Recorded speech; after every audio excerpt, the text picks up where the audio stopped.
muito boa noite, seja bem-vindo ao Novo Canal, seja bem-vindo a mais um programa Tempo de Saúde com o Dr. Dinis Carmo. Do outro lado do ecrã, desta vez num molde diferente, Dr. Dinis, boa noite. Olá, boa noite. Tudo Dr. bem? Dinis, tudo bem, obrigada. Hoje não é a nossa querida Fátima, espero estar à altura deste programa para o acompanhar. Tenho a certeza que sim. Está com um cenário muito bonito, está no seu consultório. Estou no meu consultório.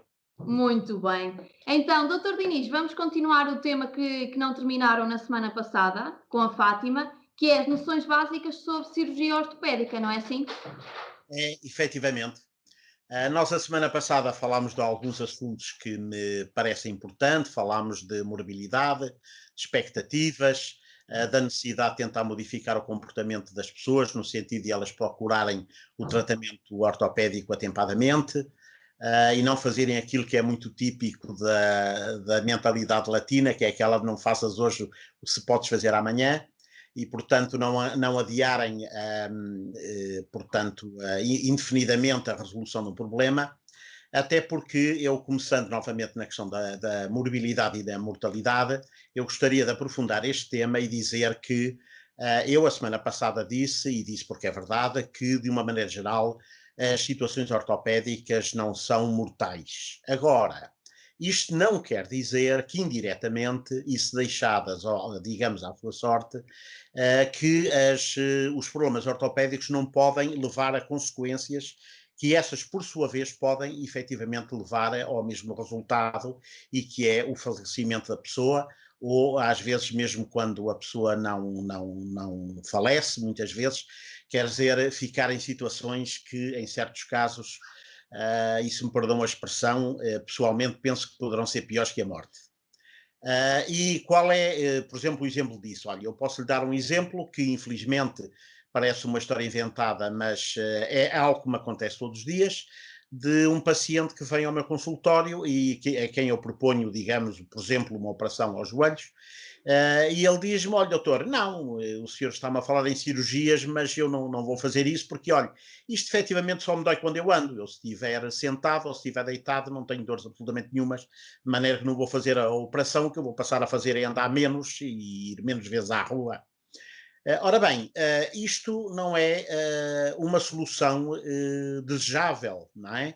Nem sequer recomendável. E porquê? Porque, repara, é que nós não somos um joelho ou uma mão ou um braço, quer dizer, nós somos um conjunto de órgãos que funcionam todos em conjunto. E o que é que vai acontecer? Se efetivamente a pessoa, porque tem dificuldades de mobilidade, se vai restringir, digamos, a sua atividade, o que é que vai acontecer? Olha, o que vai acontecer é, com toda a probabilidade, quer dizer, ele vai ganhar de peso. Se for diabético ou se tiver uma condição pré-diabética, com certeza que essa situação vai piorar, porque ele, evidentemente, se não gasta, o açúcar vai aumentar no sangue, Há outros problemas. vai criar outros problemas a nível de coração, a nível de pulmões, nomeadamente que a nível, com certeza, que a nível dos membros inferiores, ele vai começar a ter problemas de circulação linfática, as pernas vão começar a inchar, vai começar a ter varizes, e de hoje para amanhã ele acaba por ser vítima de uma embolia, de uma trombose, ou seja, acaba por ter, digamos, o mesmo problema, ou o mesmo problema final que teria se efetivamente tivesse sido que fosse causado diretamente pela situação ortopédica. Portanto, naturalmente que esta restrição da atividade não é uma solução desejável nem recomendável.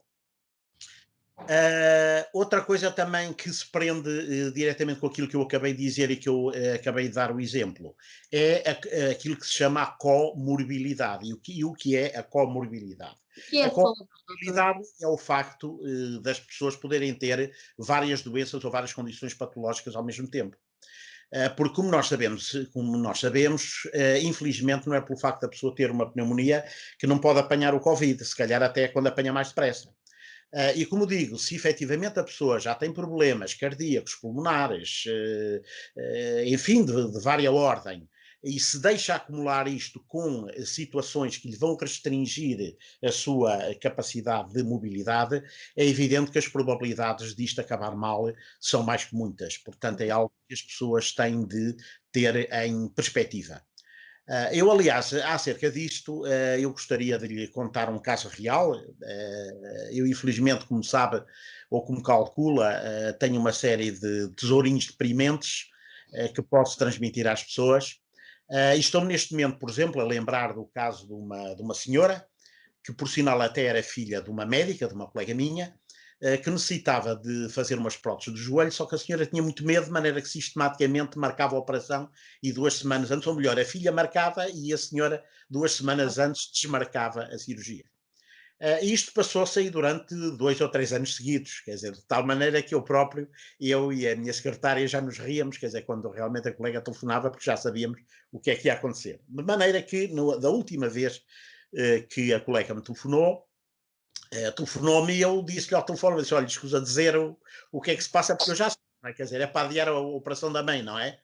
E ela disse-me, olha, efetivamente nós, ao colega, eu lamento muito, nós vamos ter de adiar a operação da minha mãe, só que desta vez, infelizmente, é por um motivo diferente, é que a minha mãe teve uma trombose e ficou hemiparética. O que é que isto quer dizer? Ficou meia paralisada ou semi-paralisada de metade do corpo. E eu ainda por cima perguntei-lhe, oh diabo, então e que parte do corpo é que foi? Olha, foi a parte que não precisava da prótese. Portanto, agora você imagine bem o que é uma pessoa que já tem uma dificuldade de mobilidade enorme pelo facto de ter um joelho com um estado bastante degradado e agora está paralisado do lado oposto. É evidente que isto, quer dizer, é uma situação realmente dramática e que atinge não só a pessoa, mas também aquelas que os rodeiam, porque com certeza que alguém vai ter de prever as necessidades desta pessoa. De maneira que isto são situações, como eu digo, que se passam e que, infelizmente, se passam, aliás, com muito mais frequência do que aquilo que seria desejável e que poderiam ser evitadas desde que as pessoas procurassem tratamento atempado. Porquê que o doutor acha que essas pessoas adiam e têm medo dessas operações? Porque elas consideram não ser assim tão urgentes. Olha, porque isto foi algo que já falámos a semana passada, porque eu, como digo, quer dizer, as operações ortopédicas não têm uma urgência imediata, não levam imediatamente à morte.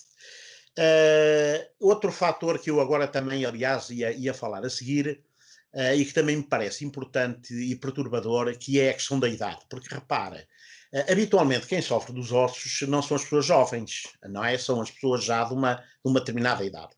Geralmente os jovens têm fraturas, têm lesões esportivas, não é? Agora não sofrem de artroses, não é? De maneira que, digamos, a ortopedia eletiva é uma situação que atinge de preferência e fundamentalmente pessoas, digamos, já na minha faixa etária.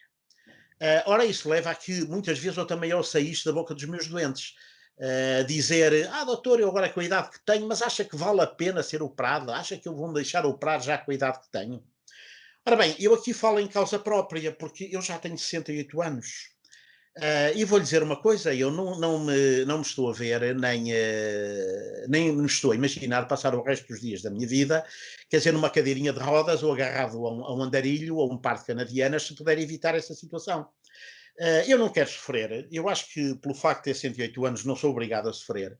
Eu entendo que a idade não é uma contraindicação para o tratamento, nem uma indicação para o sofrimento. Quer dizer, as pessoas têm de ser tratadas, independentemente da idade que têm. E, como eu digo, e agora há efetivamente, exatamente pelas razões que acabámos de dizer e que eu não vou estar a repetir constantemente, há efetivamente uma necessidade, uma conveniência, eu até diria, das pessoas serem tratadas quando podem, porque naturalmente que à medida que a idade vai avançando, é evidente que os riscos de uma cirurgia, que pode ser complexa, é evidente que esses riscos aumentam. E, portanto, uma vez mais, isso é mais uma indicação, é mais um motivo para, efetivamente, não se andarem a adiar os problemas. Era precisamente essa a questão que eu ia fazer a seguir, doutor. Quais são os principais riscos ou os riscos mais comuns deste tipo de cirurgia?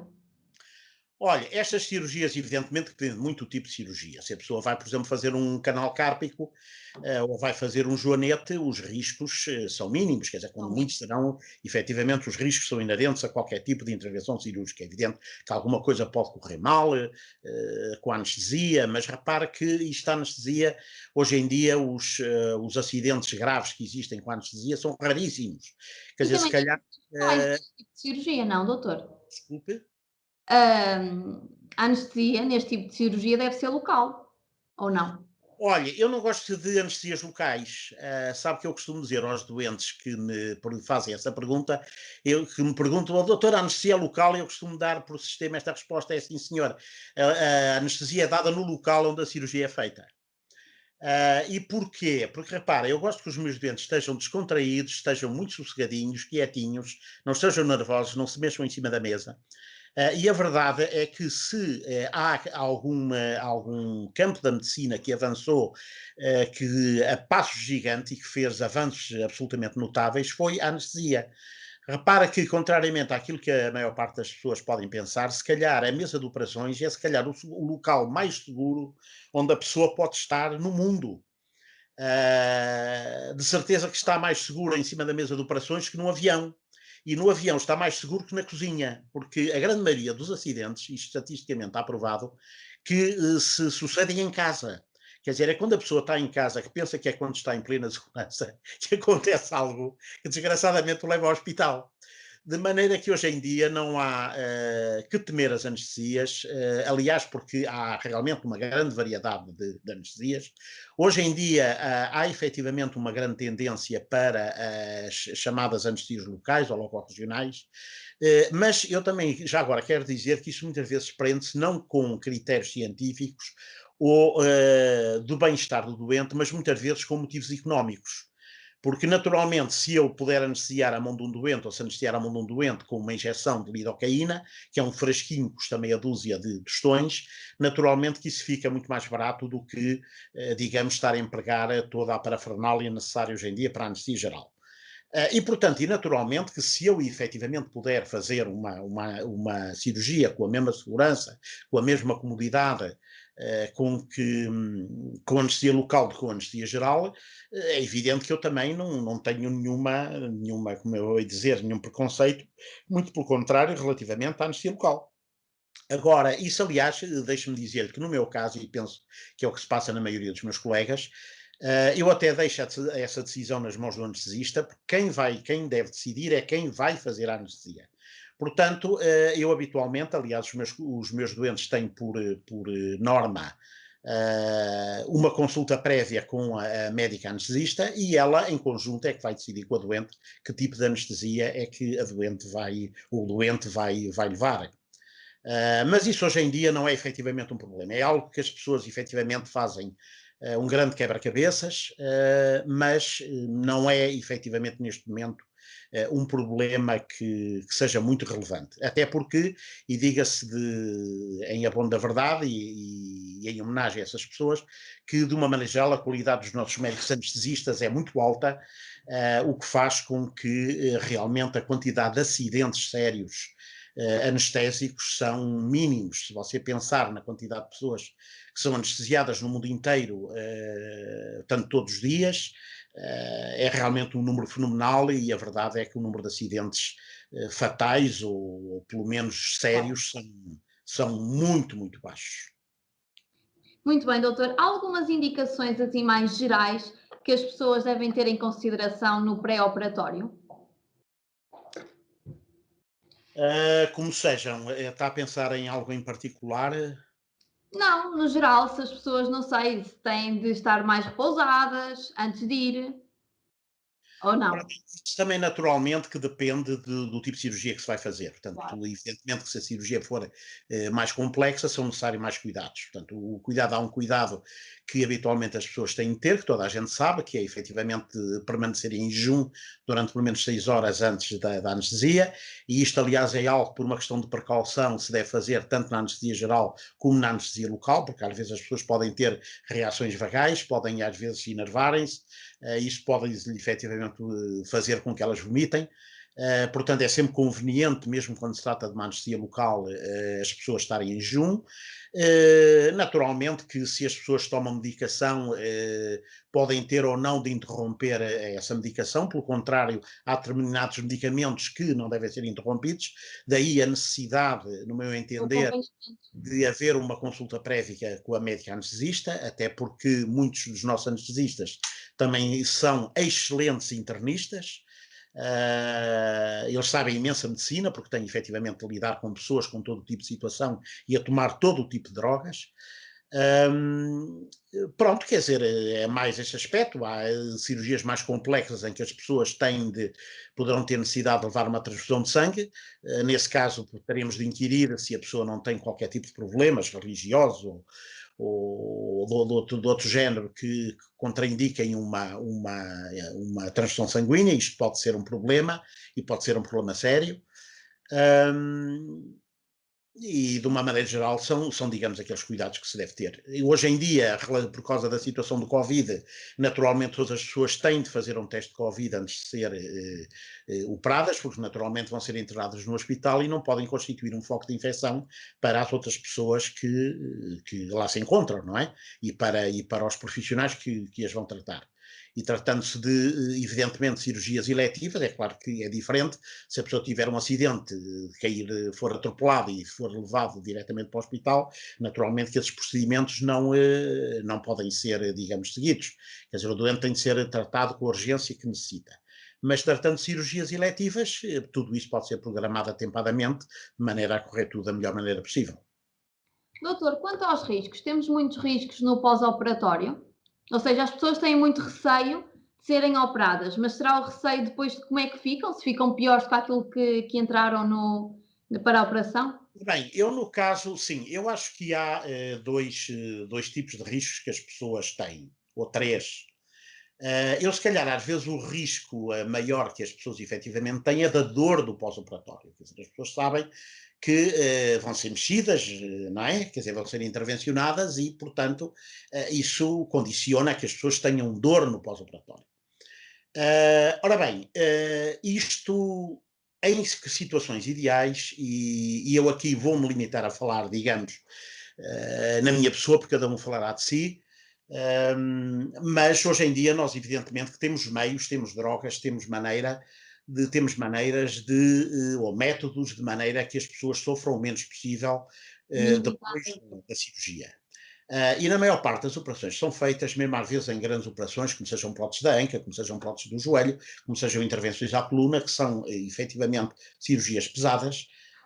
Nós temos maneira de que as pessoas tenham um pós-operatório, não vou dizer agradável, porque se calhar isso não será bem possível, mas não é nada que efetivamente espante as pessoas.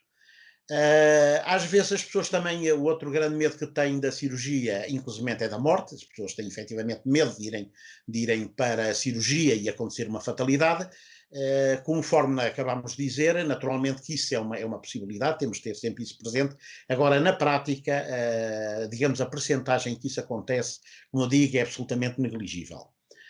E depois, sobretudo no que diz respeito à cirurgia ortopédica, há efetivamente o receio de que as pessoas não fiquem bem. Agora, mais uma vez, e digamos que vamos terminar conforme começámos, a melhor maneira de prevenir essa situação é a pessoa, digamos, fazer o tratamento atempadamente, ou seja, numa fase onde ainda é possível obter os melhores resultados. Porque se a pessoa, por receio de ser operada, se está a adiar e, entretanto, quer dizer que, entretanto, a condição da pessoa se foi deteriorando, naturalmente que, como eu digo, as pessoas têm de ser razoáveis e se nós deixamos chegar as coisas a um ponto, digamos que sem retorno, naturalmente que os resultados se calhar não serão aquilo que as pessoas esperam. Eu, aliás, acerca disso e relativamente à cirurgia ortopédica em particular, eu também gostaria de chamar a atenção para algo que me parece muito importante, aliás, porque eu ainda, agora ainda há cerca de uma hora antes de começarmos esta gravação, recebi um telefonema de uma senhora que se prendia precisamente com essa situação. Foi uma senhora que, aliás, já foi operada 2 vezes ao ombro, tinha realmente uma ruptura muscular bastante significativa, e acontece que neste momento ela efetivamente necessita, digamos, de fazer uma intervenção até relativamente simples, no sentido de, digamos, como eu digo, de afinar o resultado daquilo que foi conseguido, e reparo que estou à vontade para falar, porque nem sequer fui eu que fiz a primeira intervenção, portanto isto não se trata de uma crítica, trata-se de, como nós, isto também acontece com os automóveis, acontece com os computadores, nós sabemos que nós muitas vezes fazemos uma intervenção, obtemos um determinado resultado, mas depois às vezes é preciso, com mais um pequeno gesto, é possível efetivamente otimizar o resultado que foi obtido. E acontece que essa senhora lá está, também já anda há uma série de tempo a fugir, digamos, a esta solução, e hoje novamente torna a telefonar e pergunta à minha secretária, mas olha, Nina Andreia, mas olha, acha que eu vou ficar curada? Acha que eu vou ficar bem? Ora bem, a resposta que eu tenho a esta pessoa e para as pessoas que estão na condição delas é que é muito, ela curada com toda a probabilidade não vai ficar. Porque se nós digamos que por curado, que se ela quer significar que vai ficar como antes de ter o problema, isso não vai acontecer, porque conforme nós dissemos na semana passada, isto infelizmente na maior parte dos casos, em ortopedia nós não temos peças novas para aplicar. Portanto, o que nós podemos fazer é efetivamente melhorar uma situação. Mas sabe que nestes casos há uma outra razão muito importante para a pessoa fazer o tratamento cirúrgico, e que não é só para tentar melhorar, mas sim para não piorar. E é engraçado que eu, ainda hoje não deixa de me surpreender como é que tão poucas pessoas pensam neste sentido, porque repara, a questão é esta, é que se esta doente não fizer absolutamente nada, ela não só não melhora, como ela vai piorar, ou seja, esta condição vai-se continuar a degradar. De maneira que uma das razões para nós fazermos muita cirurgia ortopédica, de foro ortopédico, sobretudo a ortopedia eletiva, que é disso que estamos fundamentalmente a falar, é não só para que realmente as pessoas melhorem, mas sobretudo para tentar travar ou pelo menos retardar um processo que no fundo é irreversível. Muito bem, doutor. Nessa questão que fala, por exemplo, quando as pessoas são operadas mais do que uma vez, são operadas a primeira e a segunda e não ficam realmente bem, aqui não queria dizer culpa, mas onde é que estará o problema para não ficarem bem? Será do médico ou será mesmo da paciente que não cumpre aquilo que depois o doutor lhe diz no pós-operatório? Olha, se calhar o principal problema está na própria doença, não é? Depois disso, naturalmente, que aquilo que você diz está correto, naturalmente que pode haver efetivamente algum erro técnico, pode haver algum mau julgamento da situação. Agora, no caso também da ortopedia, também é muito importante a atitude do doente e aquilo que ele faz relativamente ao pós-operatório. Exatamente. Sabe que eu digo também frequentemente que o que faz o bom médico é o bom doente, porque sem bons doentes não há bons médicos. Repare, nós em ortopedia, como eu a semana passada disse, nós não tiramos apêndice. Repare, se repara um joelho ou se repara um ombro, não tiro o joelho à pessoa, não tiro o ombro à pessoa, de maneira que habitualmente a maior parte das operações tem um conjunto de normas, o chamado protocolo pós-operatório, que a pessoa deve seguir, não é? Portanto, a pessoa, por um lado, deve-se poupar a fazer determinados esforços, mas, por outro lado, também é muito importante a pessoa não se deixar, porque sente uma certa rigidez, ou porque tem alguma dor, que é normal, também não se deve deixar inibir de fazer um mínimo de movimentos, que habitualmente são indicados às pessoas, porque senão isso pode levar, digamos, a uma rigidez articular, ao facto de haver, portanto, fazer com que aquelas articulações deixem de funcionar como deve ser. E, portanto, é extremamente importante aquilo que o doente faz. Isso quer que lhe diga, eu já agora aproveito para acrescentar isto, eu penso que muitas vezes é um dos principais problemas dos doentes que estão operados no Serviço Nacional de Saúde, dos nossos hospitais, porque devido, digamos, à grande sobrecarga de casos, devido ao facto de realmente o número de doentes ser muito grande, muitas vezes acontece que o problema não está na operação em si, muitas vezes a operação é bem feita, muitas vezes aonde o sistema falha é nos cuidados pós-operatórios. Porque repare, se há um doente, por exemplo, que é operado, faz uma prótese do joelho, por exemplo, ou mesmo se é operado um túnel do carpo e depois lhe dizem, no caso do túnel do carpo, olha, não venha cá mais porque não é preciso, ou no caso de uma prótese do joelho, se lhe é marcada uma consulta de pós-operatório um mês ou dois depois da pessoa ser operada, pois é evidente que as probabilidades de que algo corra menos bem, e já para não dizer que pode correr francamente mal, são mais que muitas. E acho que esse é realmente um aspecto muito importante, e que eu acho que muitas vezes é negligenciado, a começar pelos próprios doentes, que isto é operação, conforme diz o nosso povo, até lavar os cestos é vindima. E isto não é só a operação que tem de correr bem, a operação tem de correr bem, mas o pós-operatório é tão importante como a cirurgia. Muito bem, doutor. Portanto, tem de haver aqui um meio termo entre no pós-operatório as pessoas não ficarem acamadas, mas também não irem correr uma maratona. Exatamente, nem eu diria melhor. Muito bem, doutor. Nosso tempo está a chegar ao fim. Acho que abordamos aqui a cirurgia ortopédica, tanto no pré como no pós-operatório, de uma forma muito clara. Para a semana, a Fátima já o acompanhará certamente. Já terá a Bela e o monstro de novo, aqui ao capítulo. O melhor, Palavras, muita atenção. continua a ser o mesmo. Exatamente. Doutor Dinis, muito obrigada por mais um programa. É sempre um Quanto a prazer. ti que está desse lado, este foi mais um programa Tempo de Saúde. Já sabe que pode ver e rever em 91canal.pt. Tenha uma boa noite.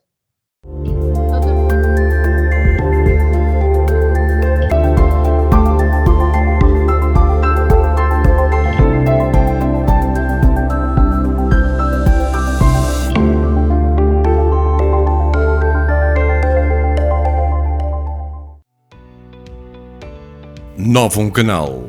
Sempre Novão, sempre seu.